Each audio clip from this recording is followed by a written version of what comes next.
Hey everyone, welcome to Shearants for Horror and Supreme. Today, I'm joined by Collin and Cameron to discuss all of the Hellraiser movies, and some of them made me depressed, to say the least. Some of them, some of us, we may have already forgot.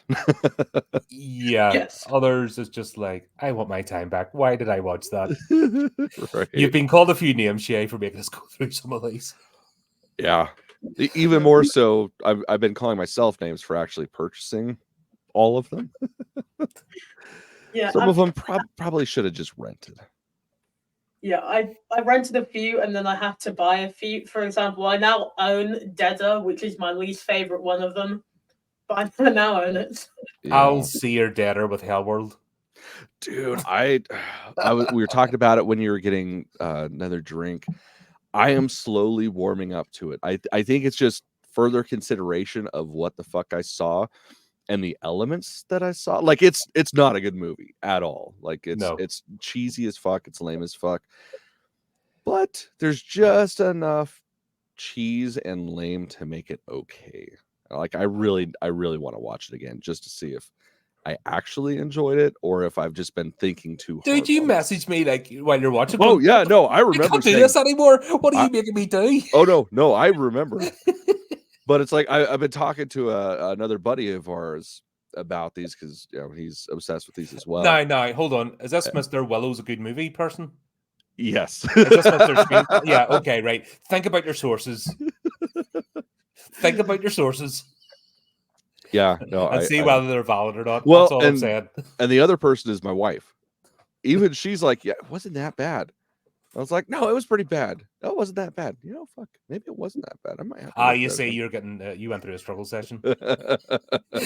You're putting wrong thing, boy, wrong thing. Right. Anyway, by the way, this isn't our show. Behave. Sorry, Sean. Right. Remember to read us in when we get too excited. So, Colin, what was actually your least favorite one of these? Oh, Hellworld. Yeah. That was painful. Even Lance Henriksen couldn't save it.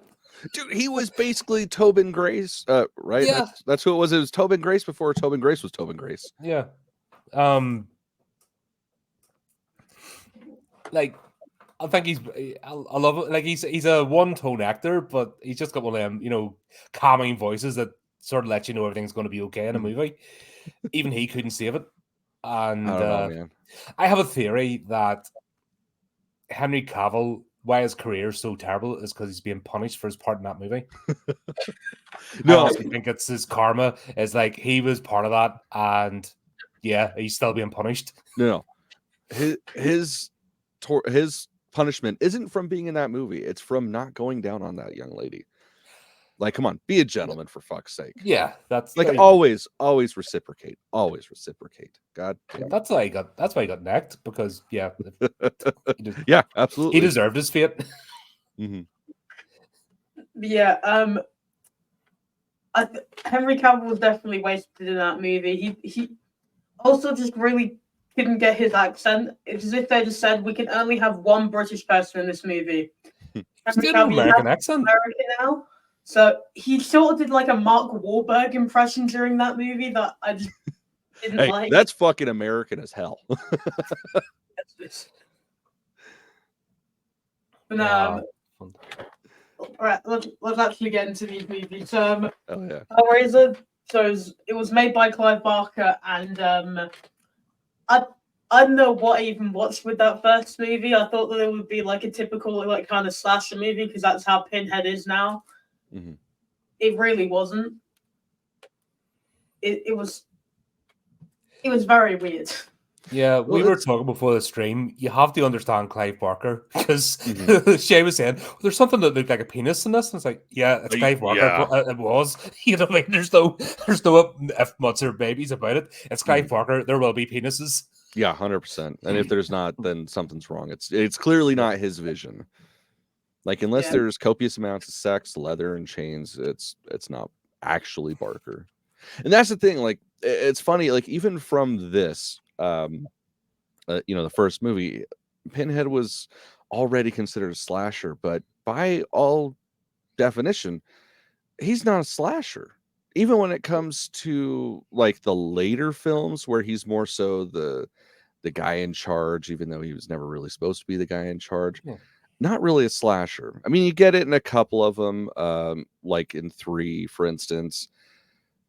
But I don't know. It's weird that in the first film he would be considered a slasher.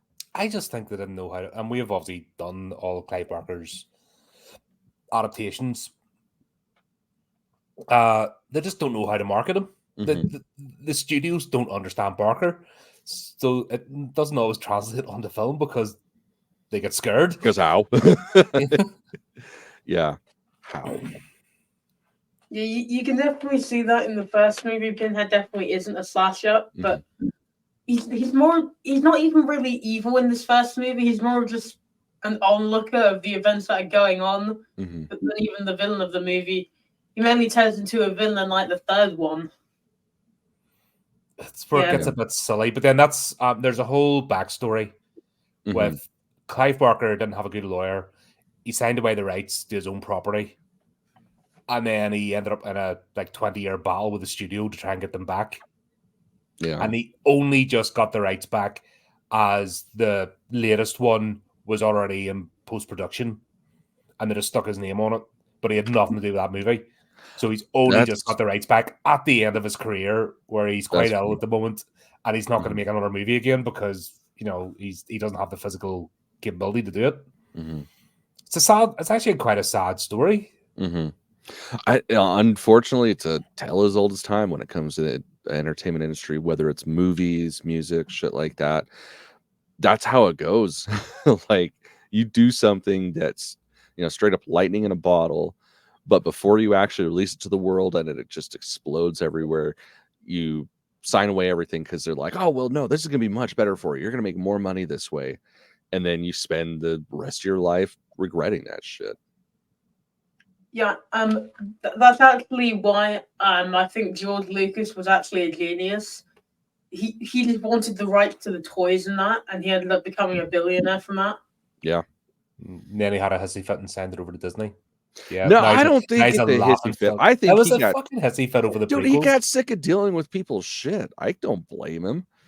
Like, every day I wake up, it's like, if he had have owned it, instead of trying to be the nice guy, if he had owned it and went, do you know what? Seeing yous are all bitching at me, here, Bob Iger, right? And if he had looked at the camera at that point and went, this is what you're getting now, and signed it, I would have had infinite respect for him. I'm like, that would have been a boss move. Shit, that's what he did. Just it was behind closed Nobody doors. tried to be the nice guy about it. He's like, nah, do you know what? This is what you're getting now. You want to bitch and whine at me? There you go. Yeah, no, if he hadn't done it that way on the camera, and then Bob Iger just going, that would have been so hilarious. I mean, and then everything else. What happened? This is our fault. So this film was made on a budget of $1 million and only made $20 million at the box office, which, for a Hellraiser movie, I'm pretty sure this is actually the best performing Hellraiser movie that was made. Though the other ones made under $20 million. Oh, there's ridiculously pocket change budgets for some of the sequels. Yeah. Yeah, also, this is back in the... Sorry, just showing me age, but this is back in the VHS days. This poster was every video store. And it was one of those... It was never a cinema release. It was never a Hollywood blockbuster, go to the cinema to see it. This was a video store movie. This was part of that culture, so people who went to video stores talked about it. Yeah. But it wasn't the queue at the cinema. And... it was a completely different culture. So movies were made because the plan was always to make them money twice. So it was first of all at the box office and then from VHS rentals.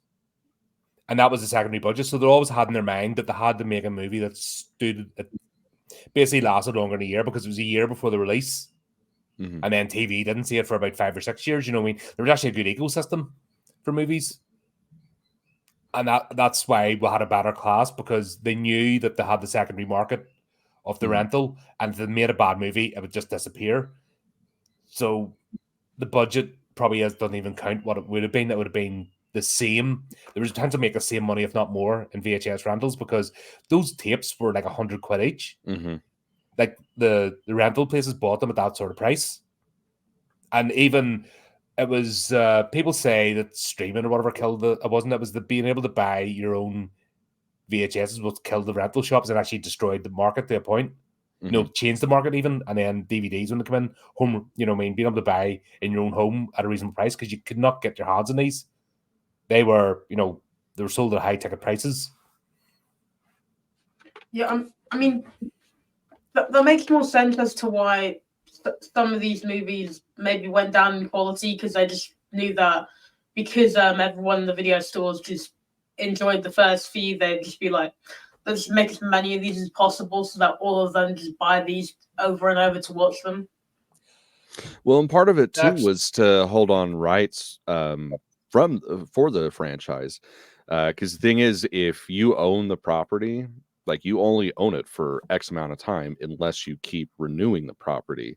It's 3 or 5 years. It's a short window. You have to Mhm. make something. Yeah. So that's why a lot of these came out so close together. Like especially, you know, the later 2000s. I mean, it was Barker like, was fuck, actively we fighting. need to do this because this shit, we're going to lose the rights. So it's like, oh, let's pump out a movie every year.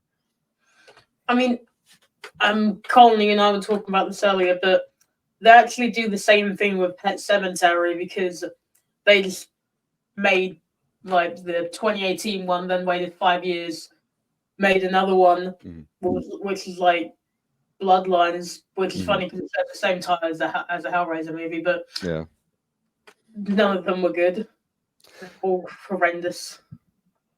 See, it's like the second one, it was there. They almost had it, but they took like the scary parts of the book and just kind of went like, oh well, let's make mention of it so people remember this is based on a book, but they don't actually elaborate on it. Like the biggest thing that kills me with that movie is when the one person says, you know, Oz the Great and Terrible. It's like, unless you've read the book, you don't understand why that's fucking scary. Like outside of that context, you're just like, wow, that was a random stupid line. Fuck this movie. Mhm. I haven't Still seen wasn't as bad as Bloodlines, Pet though. Sematary 2. We reviewed that. We reviewed the remake, didn't we? We did the remake. We didn't Yeah, but do then the remake. Pet Sematary 2. I haven't watched Yeah. Pet Sematary 2 since I was God, a it's fucking that was kid. my thing. It's not Pet Sematary 2, so it's all right. Hey, you know what? It's got Clancy Brown in it, so it can't be that bad, right?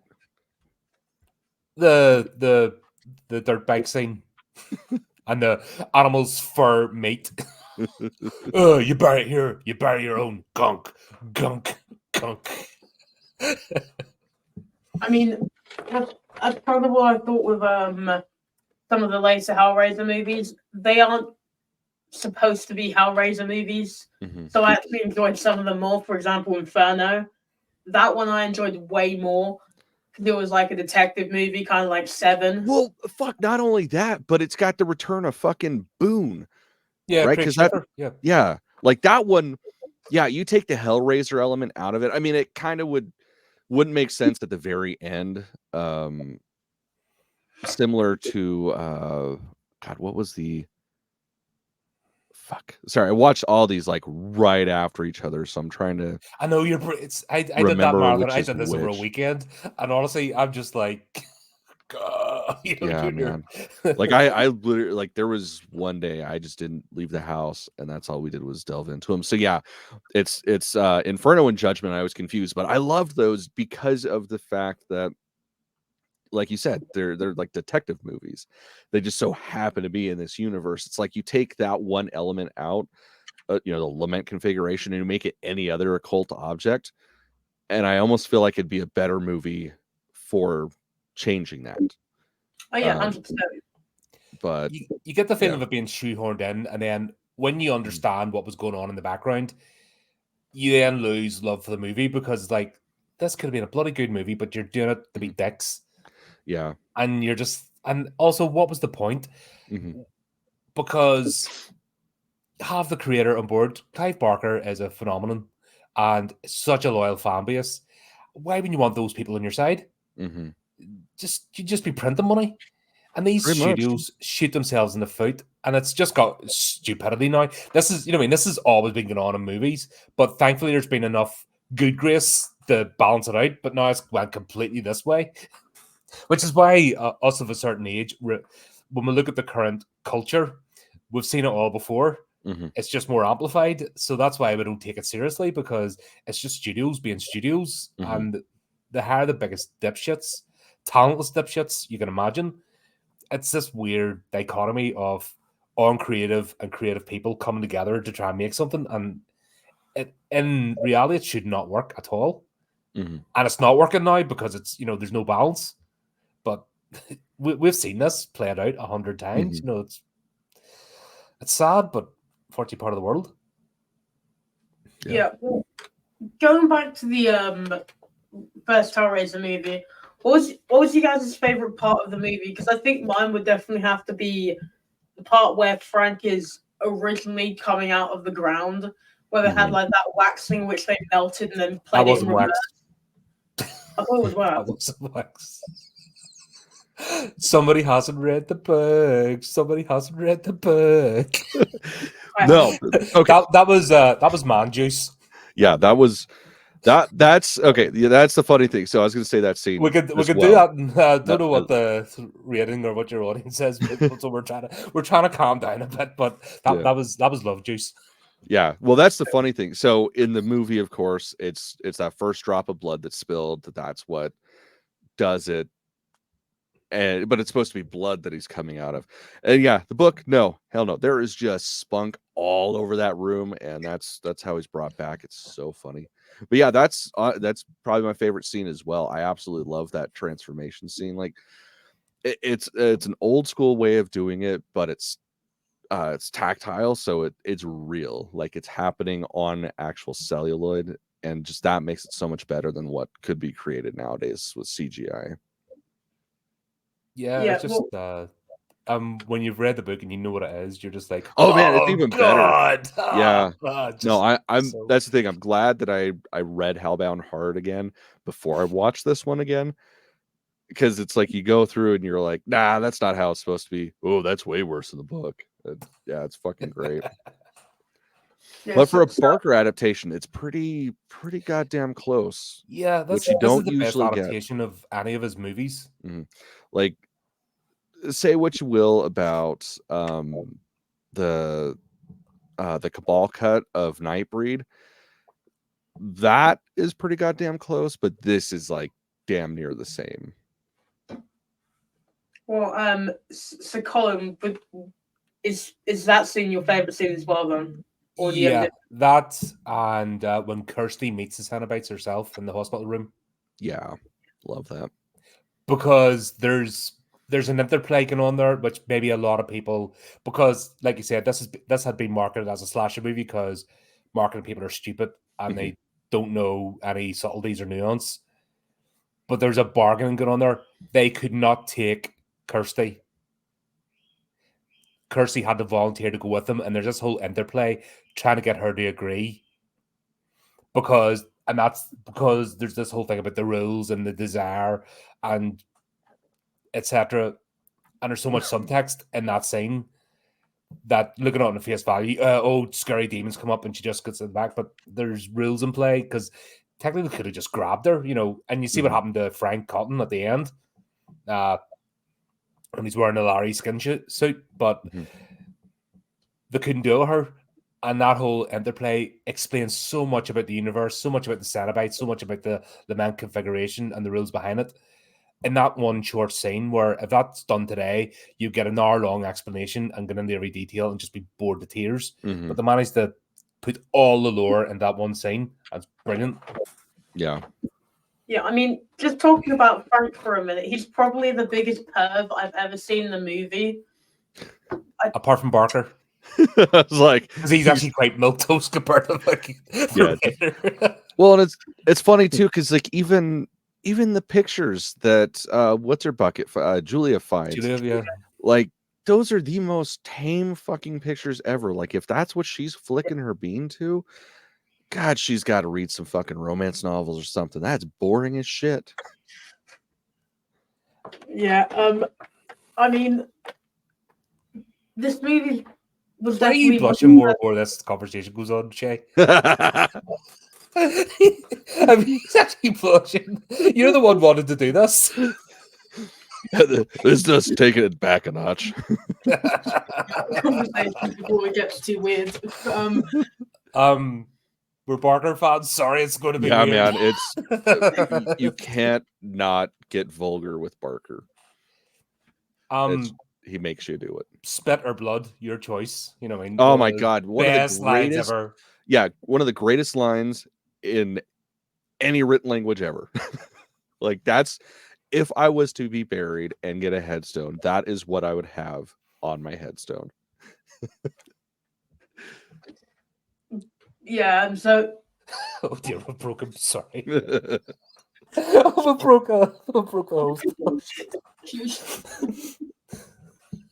should we maybe try and get into the second movie now? Hell yeah, so Hellbound, let's do this. Yeah, skin suits galore. Yeah, so it was made in the budget of $6 million. It grossed 12 million in the US and £980,000 in the UK. So not as much as the first movie, but Sequels still- generally don't anyway. Mm-hmm. Yeah, unless it's Empire Strikes Back, it's not doing great. yeah, I mean it's still a success for a Hellraiser movie. Mm-hmm. It's not as bad as the other ones, which I couldn't even find anything saying that they earned a penny because they were all straight to DVD or something. Mm-hmm. Yeah, so this one, I think what the best part of the movie was the bit where the wall opens in her hospital room and then you have the engineer there, because there's 2 engineers in this franchise. Mm-hmm. That thing I found was very cool. The weird looking I don't even know what it was. It was like a mix of a slug, a human, and I don't know, Jabba the Hutt. I don't know what that was. Yeah, it worked better in this movie than in the first one, definitely. The first one was just to throw it in there for whatever. Yeah, that is the one downside to that the original film. That ending is bonkers. And it's so fast that it's like, what the fuck just happened? But yeah, and this engineer definitely looked great. Yeah, so what would be your favorite part of this movie then? Just to keep that going. For me, it was actually going into like the labyrinth, like seeing that side of what was alluded to in the first film. I really enjoyed seeing that, and of course, like Ashley Lawrence is fucking amazing in this, like even better than in the first film. So, getting to focus more on her this time round than the family as a whole, I enjoyed that as well. Yeah, so Colin, what was your favorite part of it? It has to be the bit towards the end where Kirsty is wearing Julia as a skin suit. Yeah, and the softly, the cutesy music's playing in the background, and it's like, hold on, you're wearing another human being as a suit, and you're just smiling and all cool about it as you're helping. I can't remember the wee girl's name, the autistic one. Tiffany. Tiffany, right? As he's helping her up, and all this cutesy music, and you're like, you're wearing somebody else's skin. That should not be the music playing.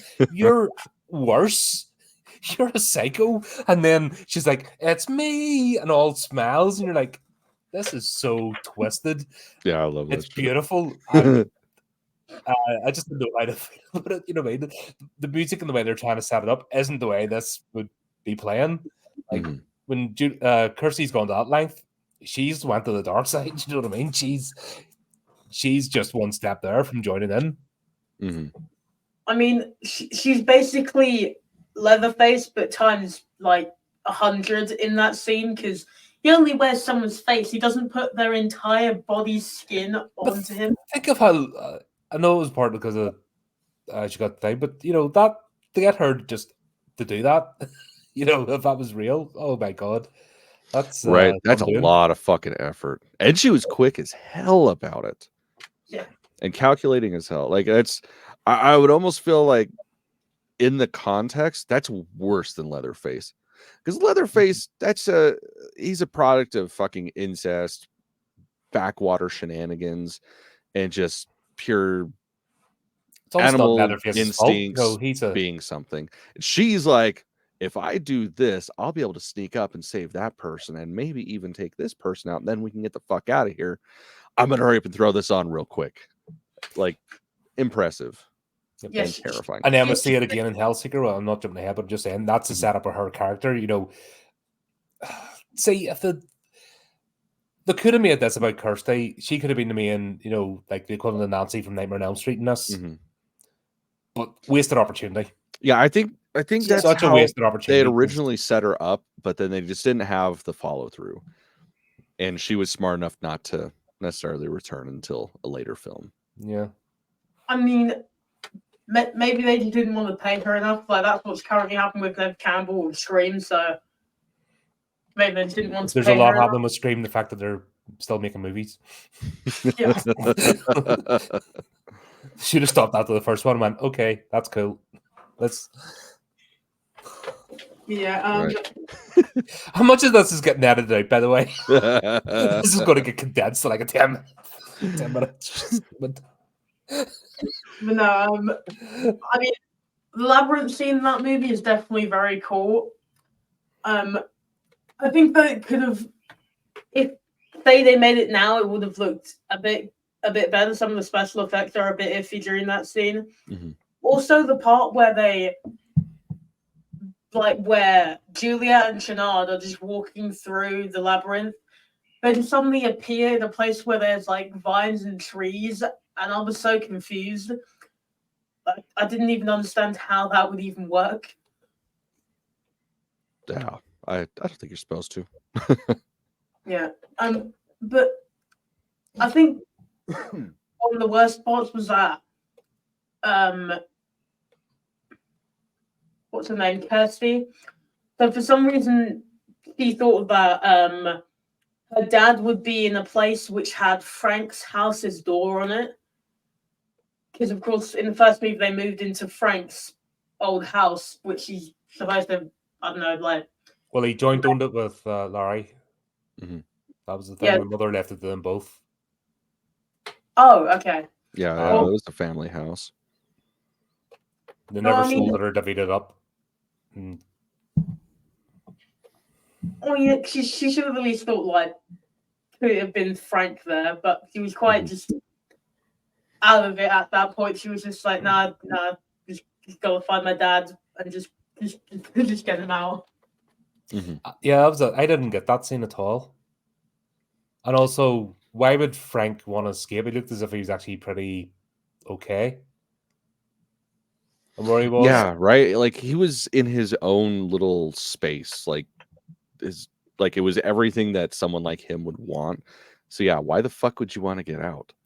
So it actually detracted from the first movie. Maybe he just wanted someone to talk to because he seemed pretty lonely there. There was no one else there. It was just like these like empty beds which just come out, and then when you lift them up, there'd be no one underneath. It was a weird. It just did not make sense. I mean, aside from the fact that he's just a disgusting human being and trying to bang his niece, like, yeah, it didn't really lend to the character at all. Yeah. No, I mean, he's definitely just the worst character in this franchise. Not in terms of like bad writing, in terms of just like what they do. Besides maybe Julia, because Julia really came into her own in this. Like she was a bit of a wet fish, you know, bit of a wet blanket in the first one, but then she really came into her own in this movie. I actually enjoyed Julia's arc more than Chenard's. Yeah. Yeah, agreed. I mean, the weirdest thing with Julia in this movie is that it had been like about a few days after the first movie. It's supposed to be this movie or something. So how did Julia so quickly just go, oh yeah, this is my god, you know, like the triangle thing, the Leviathan. And it's just like, well, it took you not that long to convert, you know, because in the first house, what were they, like Christian or something? So I can justify that in the sense that she's dead and then she's brought back to life. Like something does that for you, I think you're going to be immediately like, oh no, you're a great god. All hail you, guy. Like I can buy that. And, I mean, with her being betrayed and she was a frump and she was unsatisfied, she was unhappy, and Frank opened the door to her.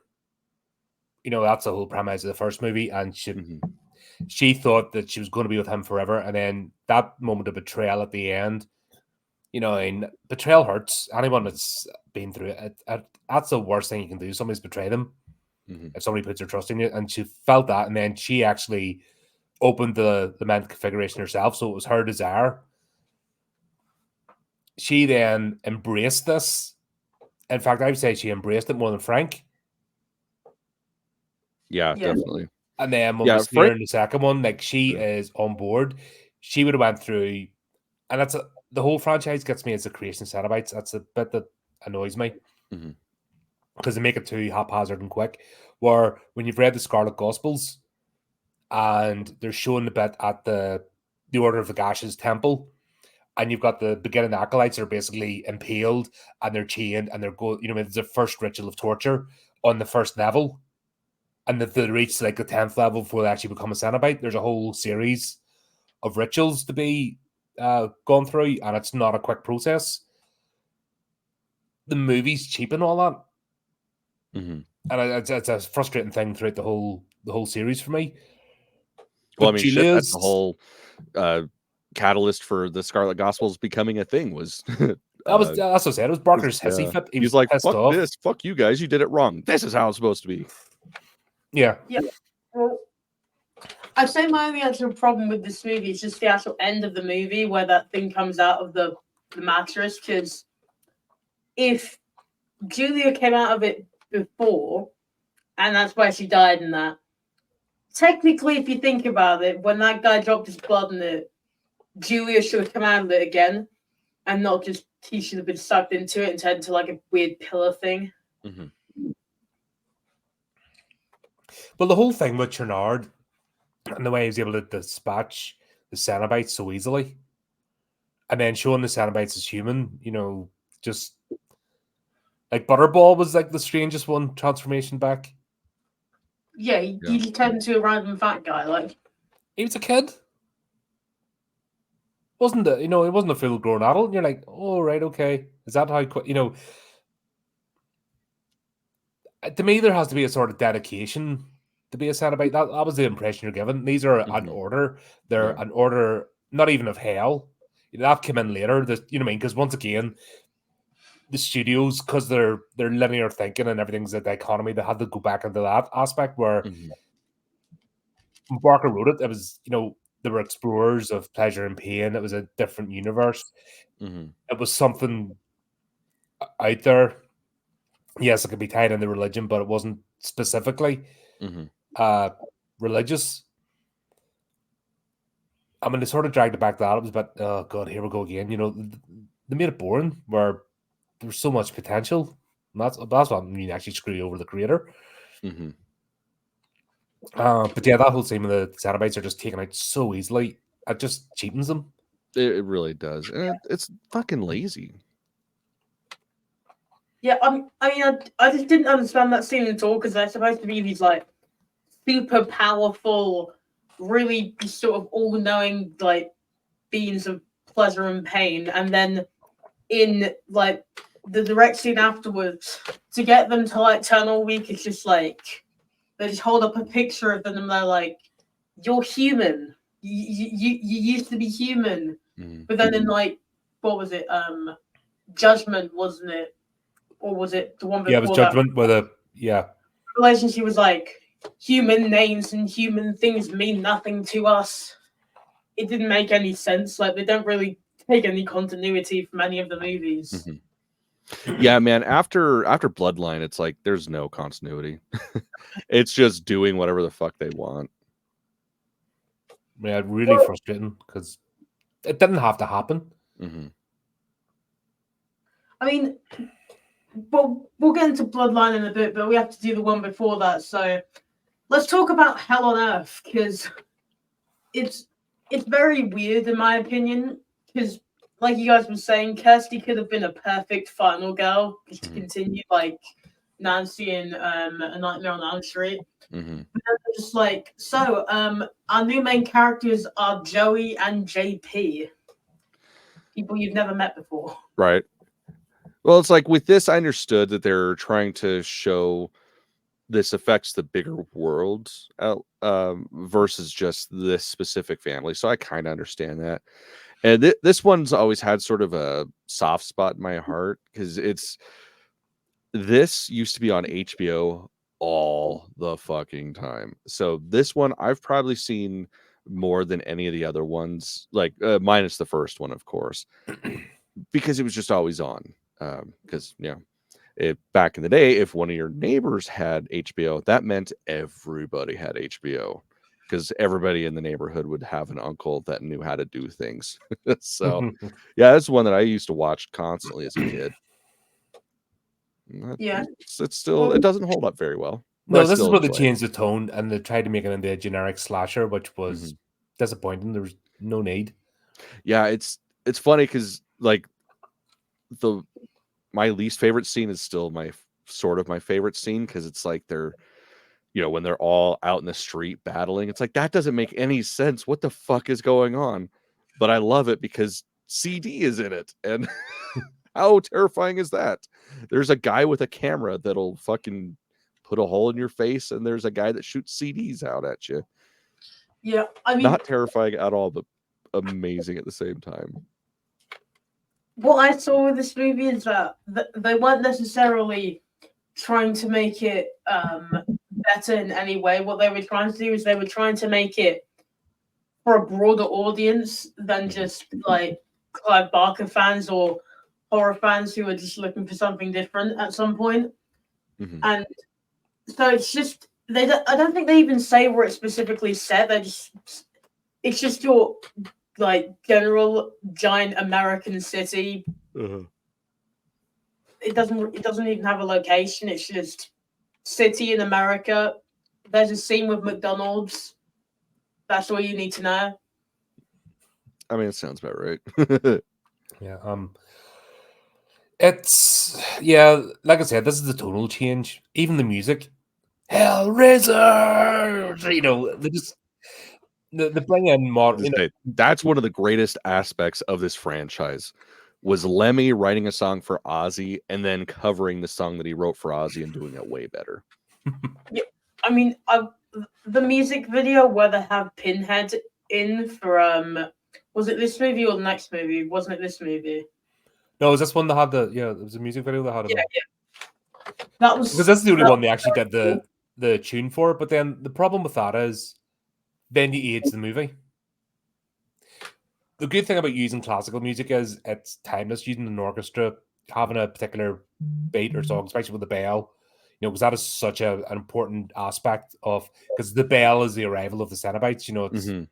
It's all down to that, summoning and willing and preparing for their arrival. You want to be taken by them because you've done everything that you can on Earth and you need to go to that next level. So that's all built in. But then when they make it into a rock song, then you instantly date it. You instantly, put it into a time period. You instantly, it's stuck. Well, and that's hard with a franchise. It almost makes them become wrestlers. Like that's like the perfect song for a wrestler to walk down the aisle to get to the ring and fuck somebody up. If this had been Nightmare on Elm Street or Friday the 13th, that's the problem. You get into that territory and then it becomes just another long-standing slasher, but then you're cheapening what this actually is. And that's a major frustration because you're getting something different with Barker, and it's meant to be for the more discerning audience. And there's plenty, and that's what I hate about the marketing teams. They just want as many people as possible. But if you have a dedicated fan base who appreciate what this is, they're the ones that are buying the 20th anniversary edition, the 10th anniversary edition. They're buying the box sets, buying the magazines, buying all that. that's what happens when you have that, and they don't understand that market because they're just looking through tunnel vision of shit this out onto the theater and get money back immediately in that weekend, and they're not thinking a year down the line, because once that's over, they're on the next project, so they're not seeing beyond their end their nose, and they're not seeing past their blinkers. It's a really tunnel vision way to look at things, and this movie, it's really obvious with it. Yeah. Well, I also felt in this movie another change which they did was actually to Pinhead himself. He doesn't sound like the very sort of like commanding and like serious person, and he sounds way more British than he did in the first two. He's lost the gravitas. He's lost the ethereal aspect to him. Yeah, because he's basically begging the whole time. Come on, guy, get some people to come to the fucking obelisk or monolith, whatever. He definitely is not as commanding and powerful in this one. Yeah, I mean, I'd even say that he's not even as intimidating anymore, because in the second one, he's literally taken down by a guy who looks like he has a penis on his head. So I had that was a penis. Yeah, that was a penis. Yeah, but, this one was made on $5 million for the budget, and it made $12.5 million worldwide. So each time with these movies, the gross is going even further down. Even though with this one, they tried to make it for a wider audience. I don't think they even found their audience at all with this. Well, the thing I'd like to know with the budgets is, or with the, the profits, is how much of a release was there? Because that's the thing. It's like usually with sequels, the further in you get, the less of a release and a less of a push for a release you get. So it's like, yeah, on paper, they didn't really make too much, but how many markets was that in? How many screens did that get? How long did it stay in theaters? Because it's like, that's the shit that you never really seem to see. So just because something, cost X amount and then only made like a couple bucks more, like, that could have been it just flunked in the box office, or it only went to 2 screens. And that's the shit that I really, really am always curious about. Because then it's usually the rule of third. So you need to make 3 times more than your movie budget, because that includes marketing as well. So if there's a longer release, there's a higher marketing budget. If it's a limited release, there's less of a marketing budget as well. So that factors in. So yeah, like these first 3, they're making 50%. I mean, they're 100% profit. They're making their money back if they haven't went overboard with the marketing side of things.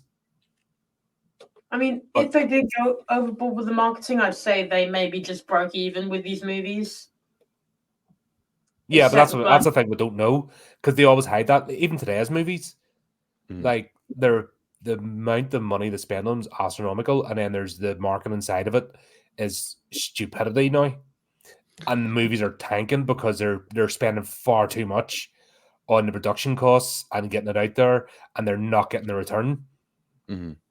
Like I said, we've seen this before. Not in this time period, we're now reached where it's went far too far. This is the beginnings of this shenanigans going on, and they'll cook the books, they'll do spin on it, just to make their department look good. Don't forget, these people don't care about us as the audience. They're the people they're marketing to are their bosses, their funders, because they're trying to get the budget for the next movie, and it mightn't be a Hellraiser movie. It's whatever that department in division and Dimension Films, for example, is trying to make next. So they're trying to get these out as quickly as possible and show, oh look, we've only spent this much and we've made this much back. Give us the money for the next project. It's always ongoing, which, as we've seen, does harm to the actual art itself. Now they're burning themselves. They're running out of money now. They're running out of venture capital, and we're seeing these companies in so much trouble. And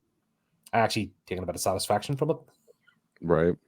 Because we even seen it back then. When there's something weird's going on, you know when a movie comes out a certain way and it's released a certain way and there's a tone, you're like, oh, something's not right there. I wonder what's going on in the background.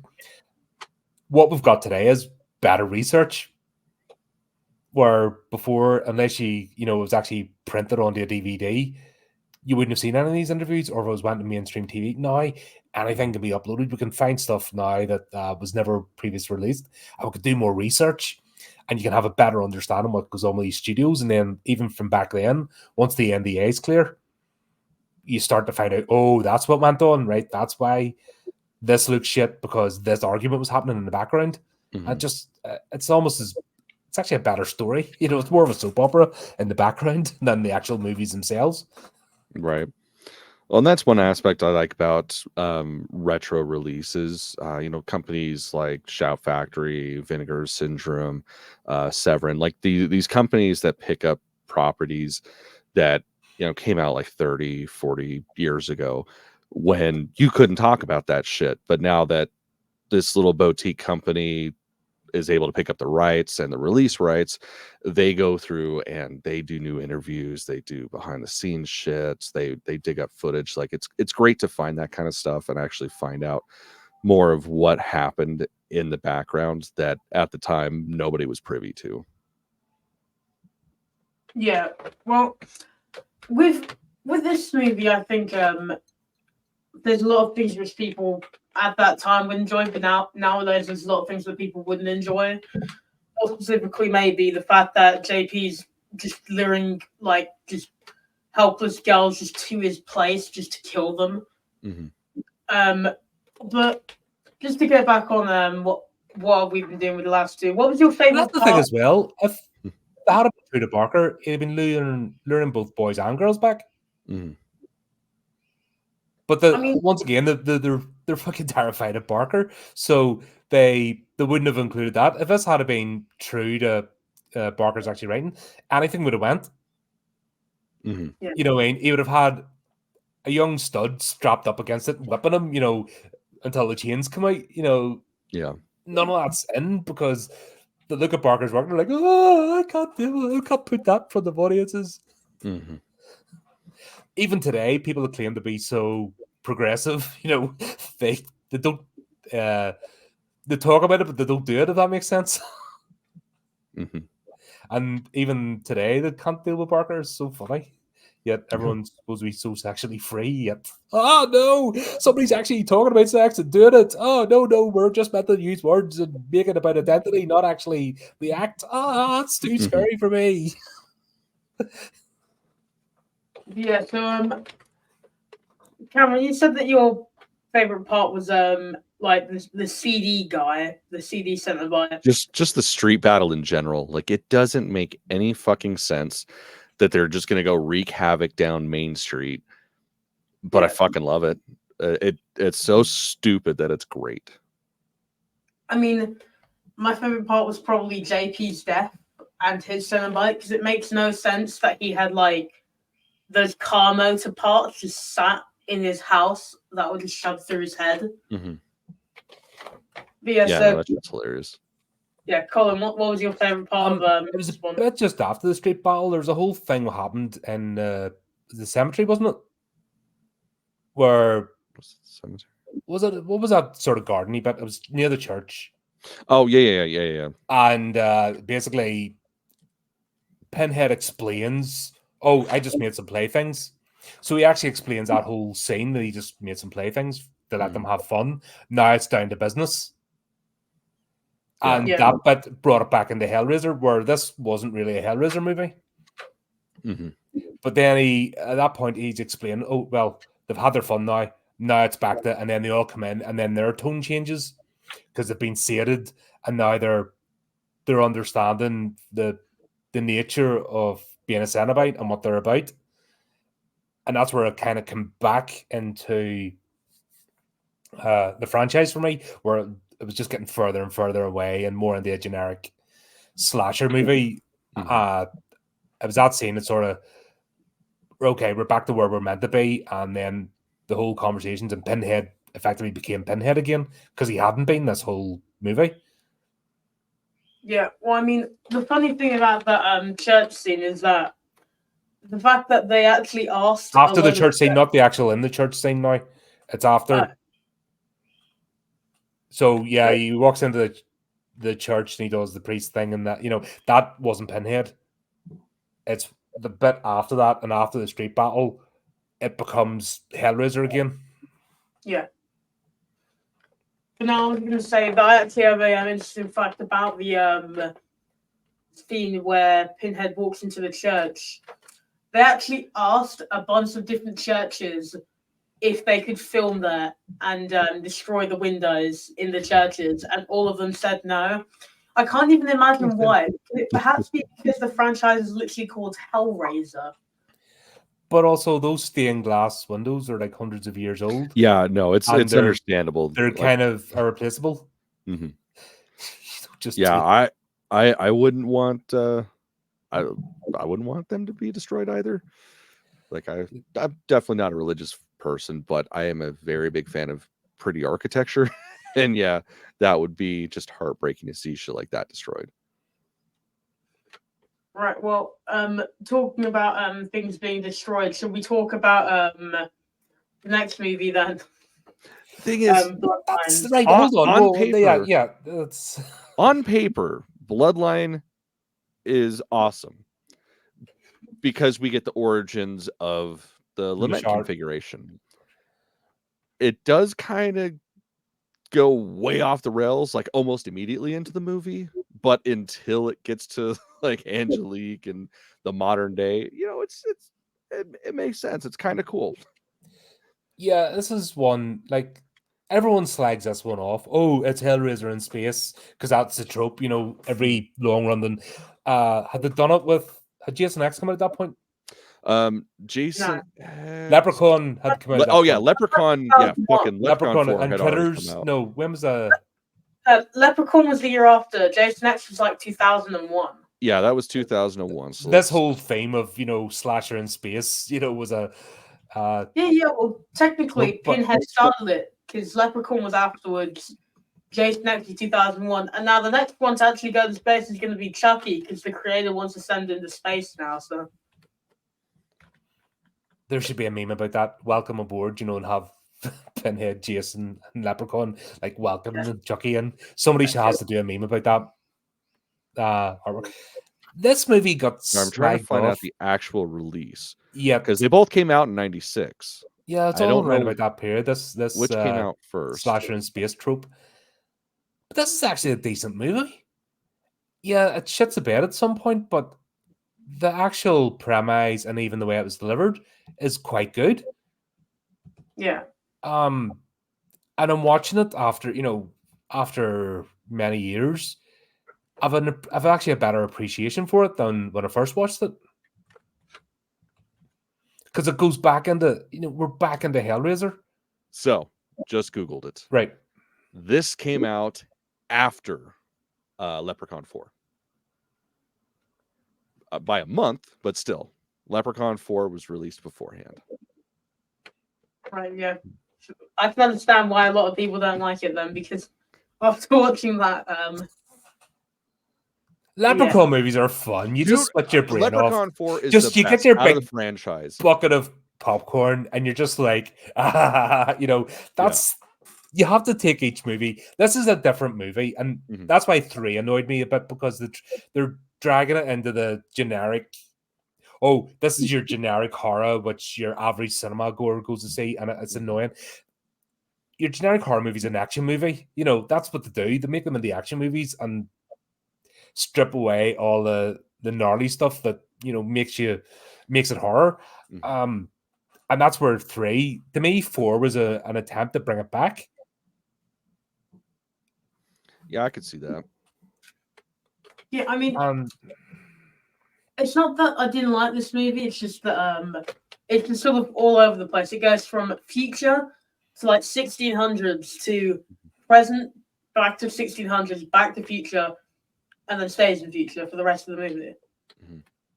But it is a timeline, and I think when you get you understand what's happening. And they've done it with movies before. They start off at the end, the end sort of confrontation, but then they go back to show you how they got there. So if you're, I've seen a bunch of the movies, I guess, and I just can't name them off the top of my head. But it's not a format. It's a format that's been used before. You know, it's not that surprising. It's not that surprising. So The I thing was that on gets board. me is it sets up for almost a new style of Hellraiser movie. And Yeah. if the fifth one would have followed suit, like just was an actual continuation, I feel like it would have played off better, and it would have lent more to the the fourth movie.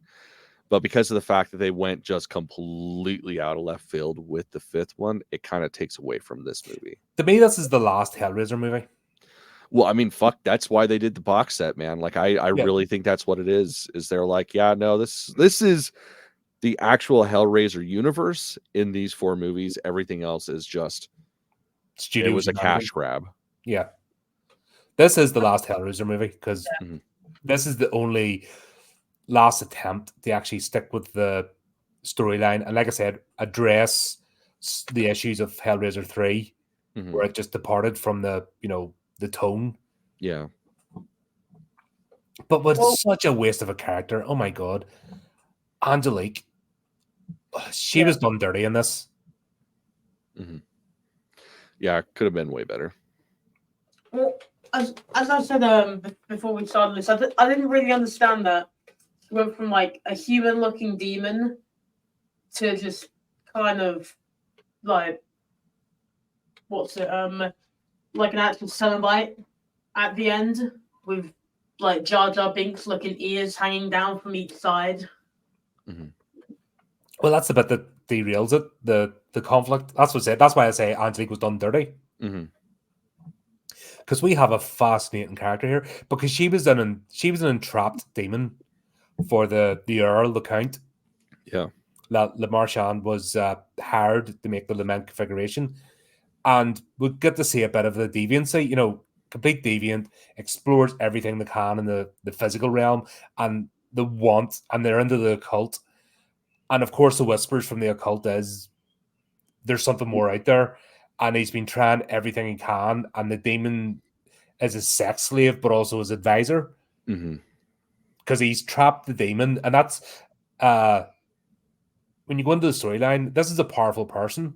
And I don't just mean money. I mean powerful in occult arts, because he's actually managed to entrap and enthrall a demon.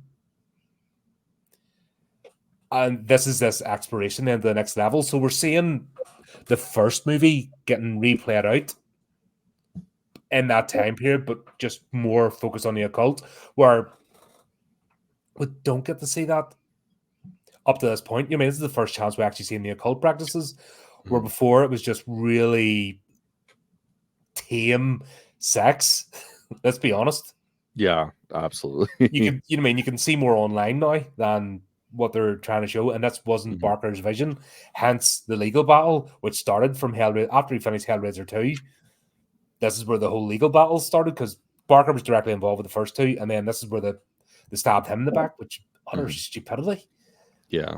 Yeah. Well, this movie was made on a budget of $4 million. I don't know how happened there with my words, but it was made on a budget of $4 million, and it grossed $9.3 million worldwide. So, I mean, going back to the whole space horror villain thing, I think that's just mainly why people didn't like it. Yeah, that part was unnecessary. Like, I understand sort of where they're trying to go. Like, if the fifth one would have been a literal continuation of this movie, it would have made sense and people would have appreciated it more, probably. But this one was a weird one, definitely. Your generic film gore is dumb. We'll have to understand that. The bums and seats don't want any context or nuance. And we're seeing it more today. The more those people are catered to, movies are terrible now. You can't even, it's hard to enjoy them. Yeah, I mean, now there's the odd gem pops up now and again, and so it's a bit of a blanket statement. But for the most, the ones that are designed to like fill up cinemas, moviegoers just don't want any new. They just want shiny lights and explosions. Yeah, pretty much. Where Well, and I this think- is trying to explain that this is eternal. And even back in the, when was this released? Was this early 96? 96? Yeah, 90s was a weird time for movies as well. This is where we're starting to see, like, in the early 2000s, movies were awful. Like, there was this weird... No, there was enough, like, there's still the balance. But I'm talking about your general bums and seat movie, milquetoast, blockbuster, whatever. They weren't good. Because the laziness is starting to come in now. Because we're seeing this transition from the creators to them handing over, you know, the nepotism happening. We're starting to see the tonal shift. This isn't just a new phenomenon. This has been happening, and it takes a long time. I'm talking decades for this rot to build in. And now we're seeing the end of it, where there's going to have to be another change, but it's going to be decades to get out of it again. I mean, there's going to be, at some point in the next 5 years, I imagine, there's going to be a new renaissance, because it has to be, because these companies, the amount of spend they're in, these companies are in trouble because they've burnt their bridges. Oh yeah. Well, I mean, look at like one of the last superhero movies that Disney released. Like that fucking bombed. Like they didn't even come close to meeting their budget, and it's like nobody gives a fuck anymore. Like, give us something new. Like, I remember when you would get a superhero movie once every like 4 or 5 years, and now that's all we get, and they're not even fucking good. Yeah, and what's worse than anger? Apathy. Yeah, and that's the state. Yeah, because at least if you're angry, like you feel something. There's nothing worse than indifference. It's just like, yeah, whatever. Even the name calling doesn't work now. Nobody's ever. Oh yeah, I'm okay. I'm one of those. Okay, yeah, fine. I'm a bigot. So what? Yeah, crack on. I'm still not going to your movie. You said it wasn't for me, but you're saying if I don't go and boycott, you know, whatever, just go away. Yeah. But this has been happening. I mean, this is a long process, and we're actually seeing it here. I mean, but it's not that the space thing was the actual problem with this movie. I think that one of the problems with this movie was, you know how like the guy in the space era time, that version of Le Marchand was arrested by some random group. Where did they even come from? Like, if they actually introduced them, like, they're just, what are they, Star Trek or something? Like, we don't even know anything about them. Yeah, and it's you can't throw in a universe like that and a timeline and have no context.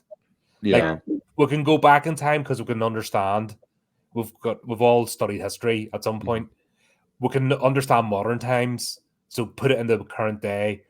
You can understand the world. But yeah, if you're bringing in a brand new universe in the future, you have to explain a bit about the whole socioeconomics, the setup, the politics, the law enforcement agencies, the rules.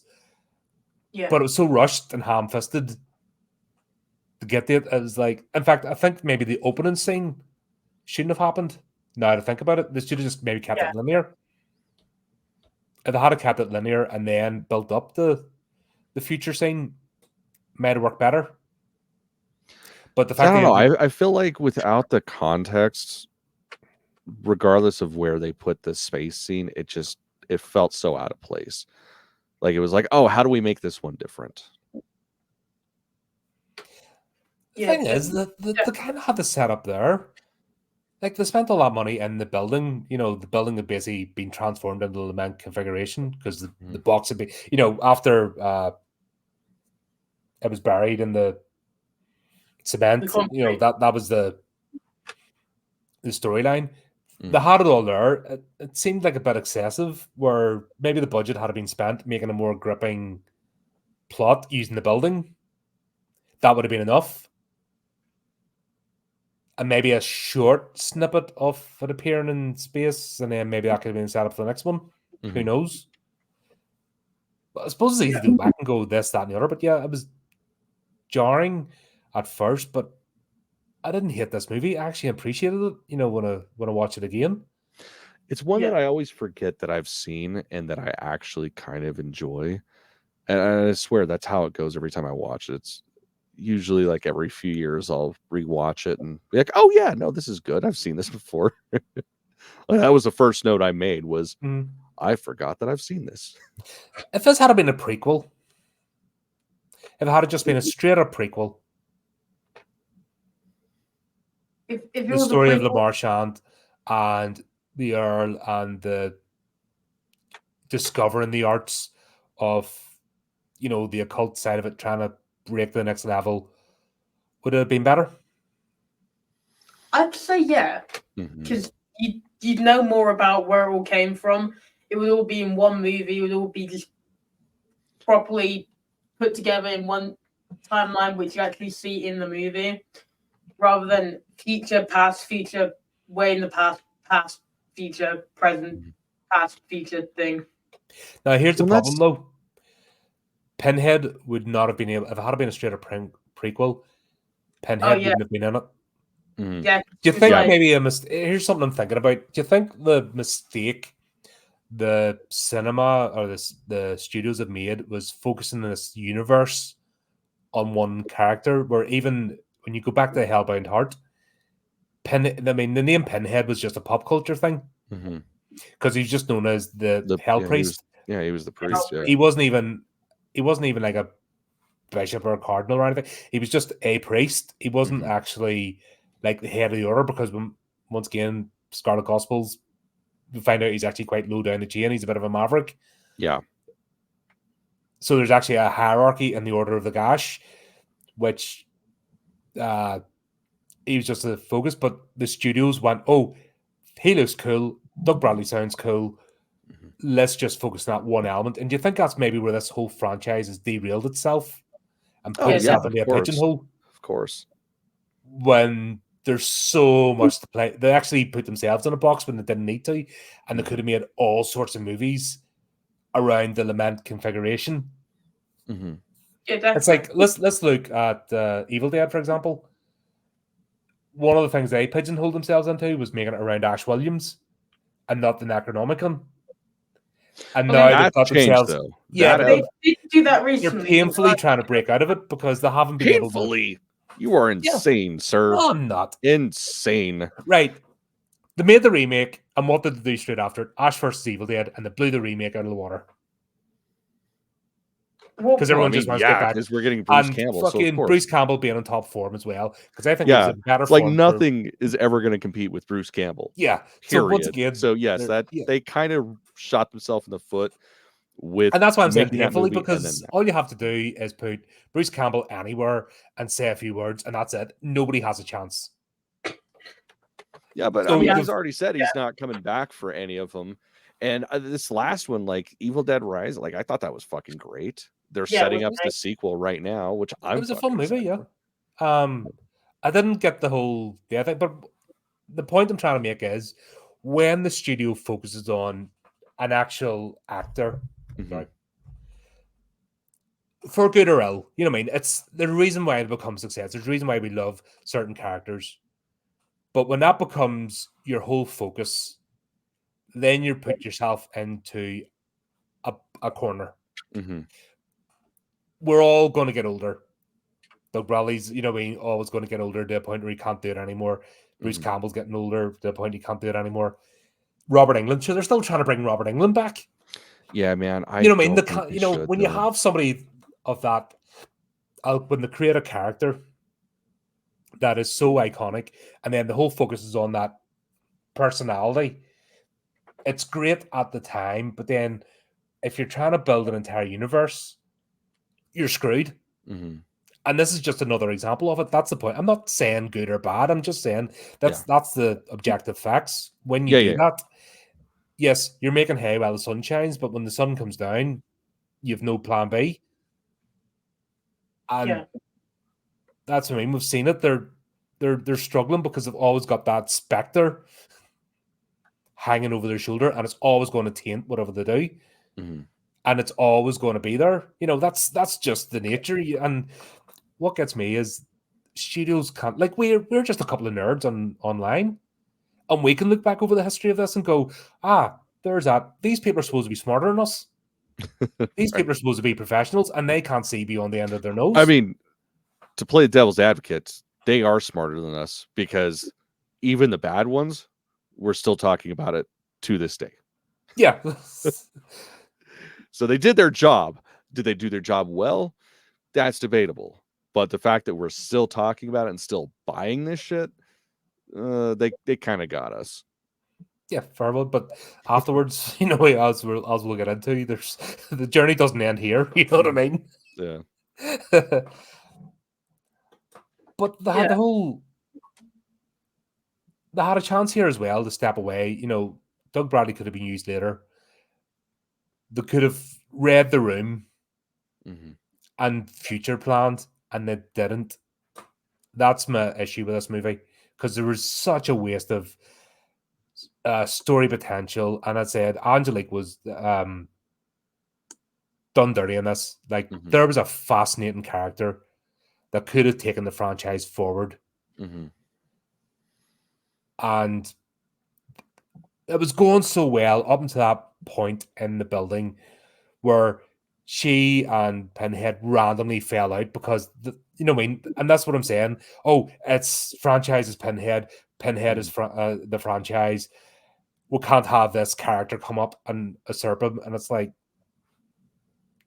you completely missed the point. So they had to have this strange battle when they're both working towards the same ends. And then they made this weird argument, which came out of nowhere. And then she had to be subjugated to carry on the franchise. And it was like, this is the moment. In fact, I would say that argument in the basement between Angelique and Pinhead is the moment this franchise shot itself in the foot. Yeah, honestly. That's sort of just the next few movies anyway. But shoot the franchise in the foot. I just argue it's from that point, that very moment, that very scene is where this had a chance to go on at it, forever and be good and be beloved. And it was that moment where they just couldn't step out of the box that they created for themselves. They couldn't break out of it. And then this is where they just went downhill.